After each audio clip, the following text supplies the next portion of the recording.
എല്ലാവർക്കും സുപരിചിതമായ ഒരു സംഭവമാണ് ഞാൻ പറയുന്നത്. പക്ഷേ എന്നാലോ ഏറ്റവും പ്രയാസമുള്ള കാര്യമാണ്. നമ്മൾ ഏറ്റവും വീട്ടിൽ സിമ്പിളായിട്ട് ഉണ്ടാക്കാൻ പറ്റിയ ഒരു ഐറ്റം പലഹാരമാണ് പുട്ട്. ഈ പുട്ടുണ്ടാക്കുമ്പോൾ വീട്ടിൽ ചിലർക്കെങ്കിലും നെഞ്ച് നീറുക എന്നൊരു പ്രശ്നം നമ്മൾ ഫേസ് ചെയ്യുന്നത് കൊണ്ട് ചിലപ്പോൾ പെട്ടെന്ന് നമുക്ക് പുട്ടുണ്ടാക്കാൻ പറ്റാത്തൊരു സാഹചര്യം വരും. അപ്പോൾ അതുകൊണ്ട് തന്നെ നമ്മൾ പുട്ടുണ്ടാക്കുമ്പോൾ നമ്മൾ ശ്രദ്ധിക്കേണ്ട ഒരു കാര്യമുണ്ട്.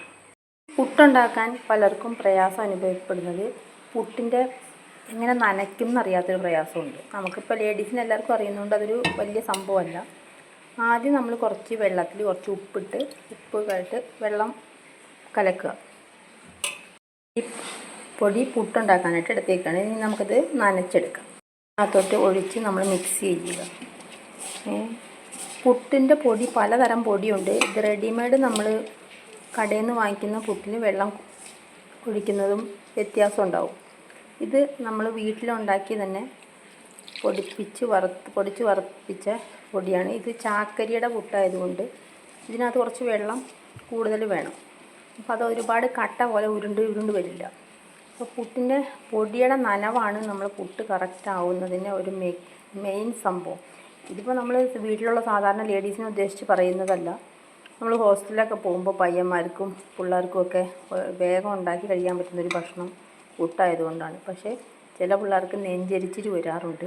അപ്പോൾ ഈ നെഞ്ചരിച്ചിൽ കാരണം കൊണ്ട് പുട്ട് ഇഷ്ടപ്പെടാത്തവർ ഒരുപാട് പേരുണ്ട്. അത്തരം നെഞ്ചരിച്ചിലുള്ളവർ ഉണ്ടെന്നുണ്ടെങ്കിൽ നമ്മൾ ഈ പുട്ടിൻ്റെ ഇതിടുമ്പോൾ ഒന്ന് കമൻറ്റ് ചെയ്യാൻ മറക്കണ്ട. കാരണം അതിന് ബെസ്റ്റൊരു റെമഡിയാണ്.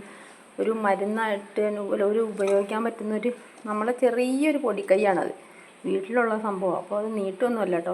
അപ്പോൾ നമ്മൾ നല്ല രീതിക്ക് ഇങ്ങനെ ഇതായിട്ട് പൊടി കഴിക്കുക. അപ്പോൾ അത് കറക്റ്റായിട്ട് നമ്മുടെ പുട്ടിൻ്റെ മാവിൻ്റെ പരുവം ഇതാണ്. അത് കുഴച്ച് എടുത്തിട്ടുണ്ട്. ഉപ്പുവെള്ളം കുടഞ്ഞ് നമ്മളത് മിക്സ് ചെയ്തെടുത്തേക്കാണ്. അപ്പോൾ പുട്ട് ചുടാൻ ഏറ്റവും അത്യാവശ്യമായിട്ടുള്ള കാര്യം എന്ന് വെച്ച് കഴിഞ്ഞാൽ തേങ്ങയാണ്. തേങ്ങ ഇട്ടിട്ടാണ് നമ്മൾ പുട്ടുണ്ടാക്കാറ് സാധാരണഗതിയിൽ. പുട്ടുകുറ്റിയിൽ നമ്മൾ ആദ്യം കുറച്ച് തേങ്ങ എടുത്ത് ഇട്ട് കൊടുക്കും. ഇതിന് ശേഷം നമ്മൾ നനച്ച് വെച്ച് തേങ്ങ ഇട്ട ആ പുട്ടുകുറ്റിക്കകത്തോട്ട് നമ്മൾ നനച്ച് വെച്ചേക്കുന്ന പുട്ടിൻ്റെ പൊടി ഇങ്ങനെ വാരി ഒരു മൂന്ന് കഷണമാവാൻ പറ്റുന്ന രീതിയിലാണ്. ഇങ്ങനെ ആകുമ്പോഴത്തേക്ക് കുറച്ച് ഭാഗത്തായിട്ടുണ്ട്. വീണ്ടും നമ്മൾ കുറച്ചും കൂടെ തേങ്ങ ഇട്ട് കൊടുക്കുന്നു.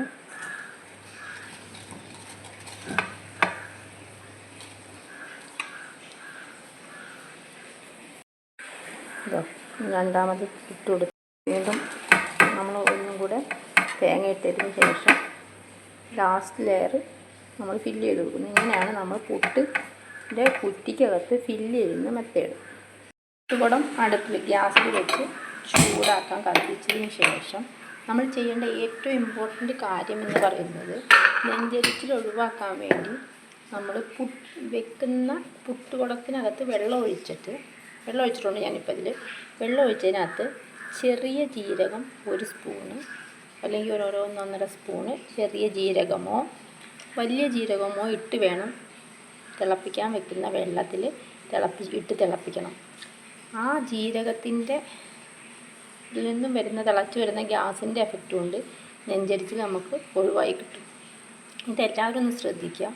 നെഞ്ചരിച്ചില്ലെങ്കിലും അത് ഉപയോഗിക്കുകയാണെങ്കിൽ ബാക്കിയുള്ളവർക്ക് ഗ്യാസിൻ്റെയോ എന്തെങ്കിലും പ്രശ്നം ഉണ്ടാവുന്നത് ഇല്ലാതാക്കാൻ വേണ്ടി ഇത് ഉപകരിക്കുന്നതാണ്. വേഗം ഇട്ട് തിളപ്പിക്കാൻ വെച്ച പുട്ടുകുടത്തിൻ്റെ പുറത്തോട്ട് നമ്മൾ തിളച്ച് വെച്ച് പുട്ടുകുറ്റി എടുത്ത് വെച്ച് വേവിക്കാൻ വെക്കുക. അങ്ങനെ നമ്മുടെ പുട്ടിന് ആവി വന്ന് തുടങ്ങിയിട്ടുണ്ട്. ഇനി നമുക്ക് പുട്ട് കുത്തിയെടുക്കാം. കാണുന്നുണ്ടോ? ആവി വരുന്നുണ്ട്.